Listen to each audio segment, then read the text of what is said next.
5 ওয়াক্ত নামাজের মধ্যে আল্লাহর কাছে দোয়া করে ইহদিনাস সিরাতাল মুস্তাকিম, আল্লাহ আমাদেরকে সোজা পথে প্রচালিত করো।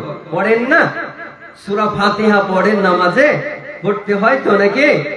তো প্রতিদিন পড়েন ইহদিনাস সিরাতাল মুস্তাকিম। আমরা হয়তো বাংলা অনুবাদ জানি না, কিন্তু এর মিনিং ইহদিনাস সিরাতাল মুস্তাকিম এর অর্থ হলো, আয় আল্লাহ আমাদেরকে সোজা পথে প্রচালিত করো। সিরাতাল লাযিনা আনআমতা আলাইহিম, তাদেরই পথে যাদের উপর তুমি অনুগ্রহ করেছো, যাদের উপর তুমি দয়া করেছো।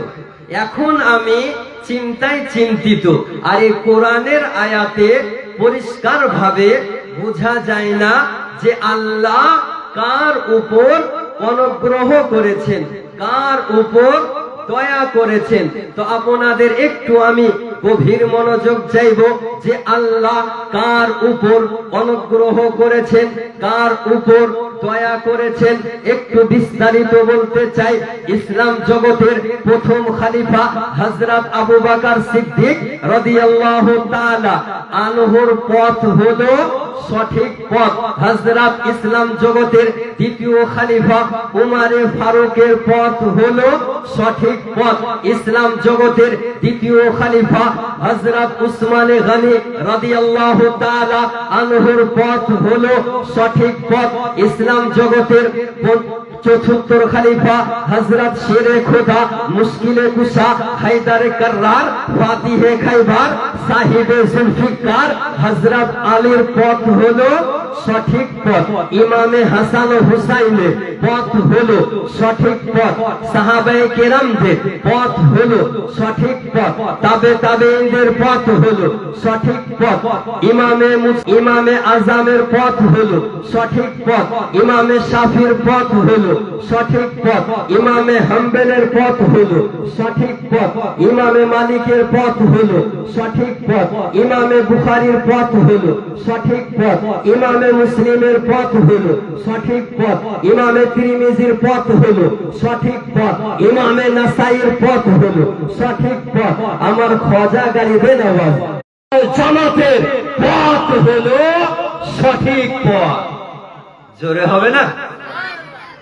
আহলুস সুন্নাহ ওয়াল জামাত ব্যতি রেখে যত রকমের ভ্রান্ত মতবাদ পোষণকারী নিজ নিজ এই আহলুস সুন্নাহ ওয়াল জামাত থেকে বেরিয়ে গিয়ে নিজের মত তৈরি করেছে, এরা হলো সকলে ভ্রান্ত পথ। এদের পথে যাওয়া মানে জাহান্নামে যাওয়া। আপনাকে আমি বলি, আজ থেকে 1400 বছর পূর্বে আমার আনিসে বেকাসা সাইয়েদে কওনো মাকা বেকাসু কে কাস বেসাহারু কে সারা বেচারু কে চারা গরিবু কে হামি ইয়াতিমু কে ওয়ালি নবী মুহাম্মদুর রাসূলুল্লাহ সাল্লাল্লাহু তাআলা আলাইহি ওয়াসাল্লাম 1400 বছর পূর্বে ভবিষ্যৎবাণী করে গিয়েছেন যে একটি পথ হলো, একটি দল হলো জান্নাতি। আর এই একটি দল ছাড়া যত রকমের মত বের হবে, যত রকমের দল বের হবে, যত রকমের রাস্তা বের হবে, সকলে হবে জাহান্নামী। আপনি উঠিয়ে দেখুন, হাদিস শরীফ মিশকাত শরীফের মধ্যে উল্লেখ রয়েছে, নবী আমার বলেন, বনি ইসরাইল সম্প্রদায় 72 দলে বিভক্ত হয়েছিল। আমার উম্মাত 73 দলে বিভক্ত হবে। একটি দল জান্নাতি হবে আর 72টি দল জাহান্নামী হবে। জোরে সুবহানাল্লাহ বলেন। যে নবী পাক সাল্লাল্লাহু তাআলা আলাইহি ওয়াসাল্লাম আজ থেকে 1400 বছর পূর্বে ভবিষ্যৎবাণী করে গিয়েছেন, এখন বর্তমান সময়ে সোশ্যাল মিডিয়ার যুগে এক শ্রেণীর পাগল, এক শ্রেণীর মস্তিষ্কের বিকৃতি ঘটা ব্যক্তি বলতে